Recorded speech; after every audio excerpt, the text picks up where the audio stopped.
Hello and welcome back. In this training of advanced sourcing blueprint, we're going to talk about some very important issues such as due diligence and contracts and intellectual properties.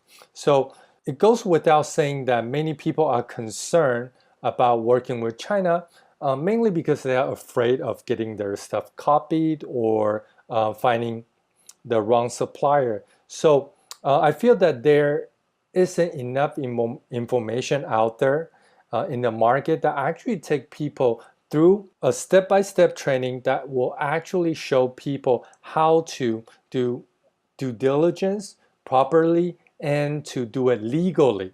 All right, so your business is protected. So let's begin by showing you some of the actual work that goes beyond what people talk about, check on the website and things like that, right? Which is so good, but it really doesn't give you the legal protection or actually give you the certainty that the supplier is a verified supplier. So let me show you how it is done correctly, right? So first, let me give you a little bit of introduction to China law, which is quite different, all right? Which is quite obvious, is very different from Western law that we are actually all used to.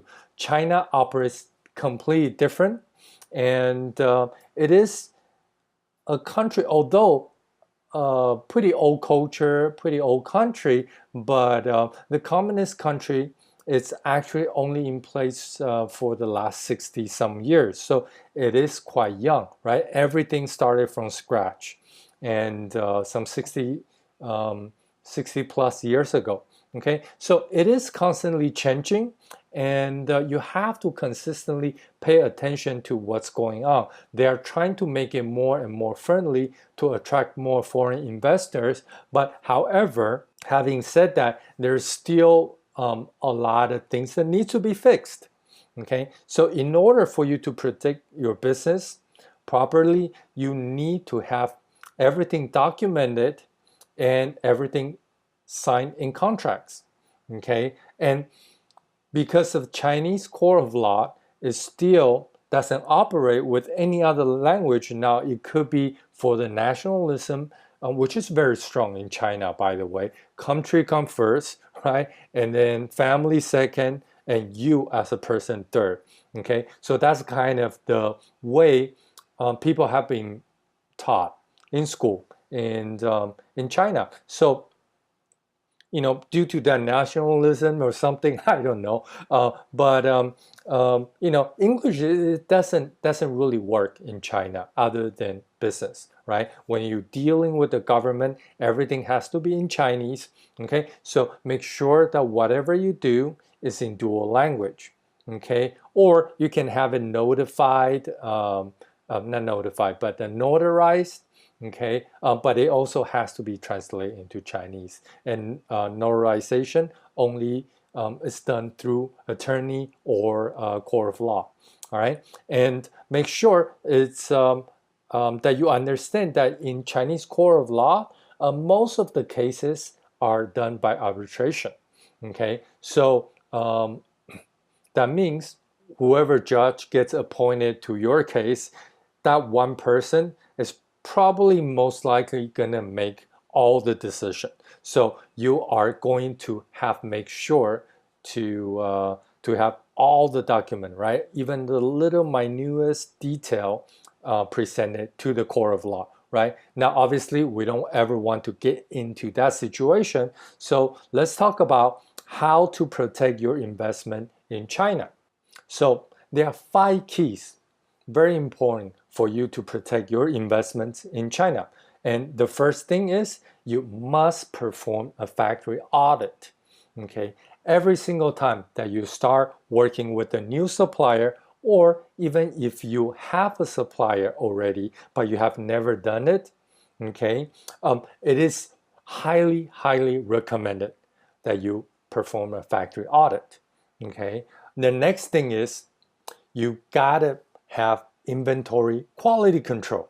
Okay, why is inventory quality control so important? Well, here's the thing. right? There are many components, many raw materials, or even chemicals that goes into your product. So take for example, okay, if you are making a product such as pencils, okay, now pencils, because of lead, right, it could be considered heavy metal, all right? So you have to make sure that the lead used, okay, is something that will, if you are like in Europe, okay, you are importing this thing to Europe, then obviously it has to comply with the European standard. If you're going to the US, it has to comply with the US standard, okay? So making sure at the inventory or the raw material level, it will give you the quality control that you will be able to know whether the product will give you any trouble,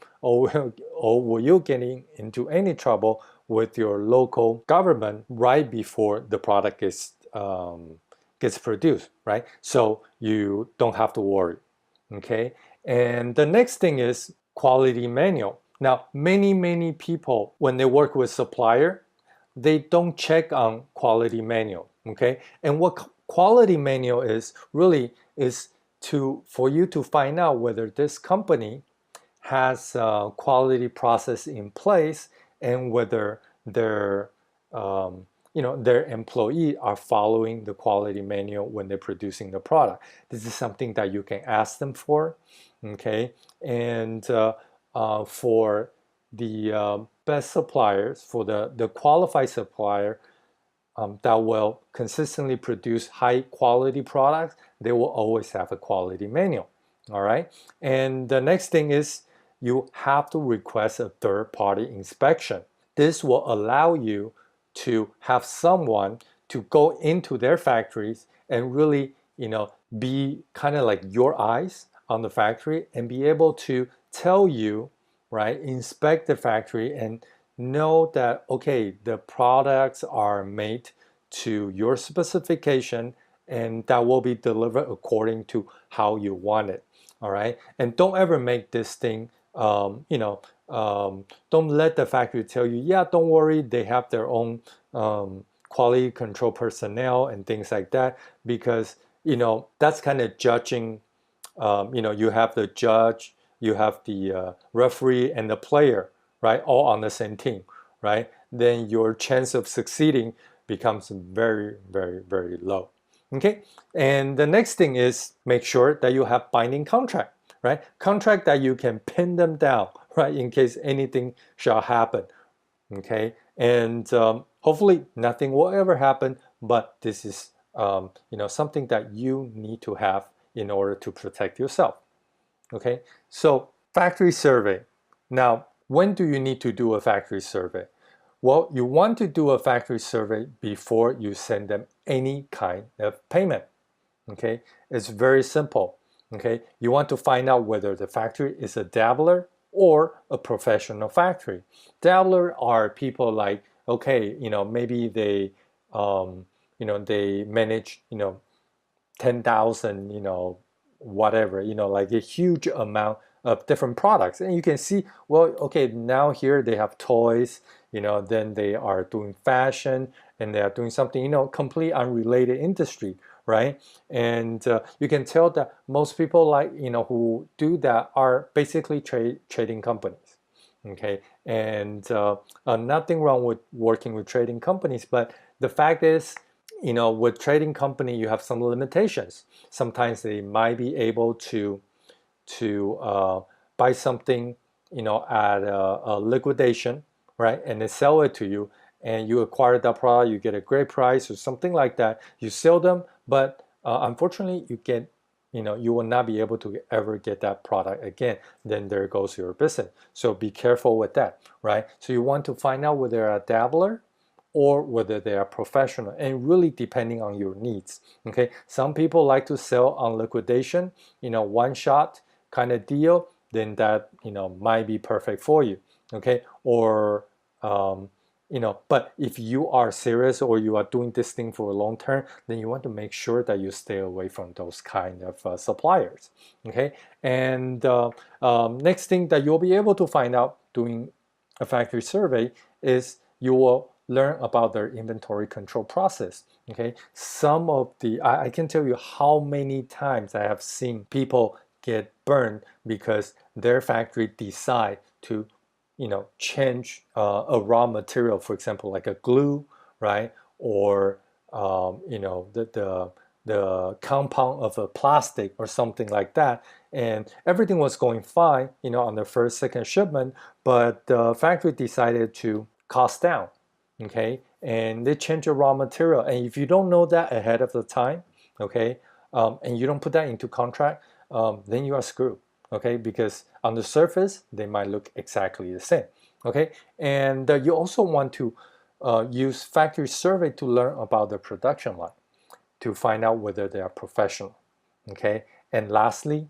well, not lastly, but you also want to find out through factory survey about their quality control process, okay, like I mentioned, right, ask them for the quality control manual. If you are somebody who's familiar with the standard operating procedure, okay, then you can go through the quality manual and understand whether they are actually serious or they're actually lying to you, okay, and all this is done through a factory survey before you start working with the supplier, right? And lastly, and I can't stress this enough, is the ability to rework, okay, so if something goes wrong, then they will be able to take the product back, okay, and run it back to the production line and rework the product, okay, so you will not have any problem. Okay, so that's it for this lesson here, and on the next video, let's go over on how to make a proper supplier verification in China.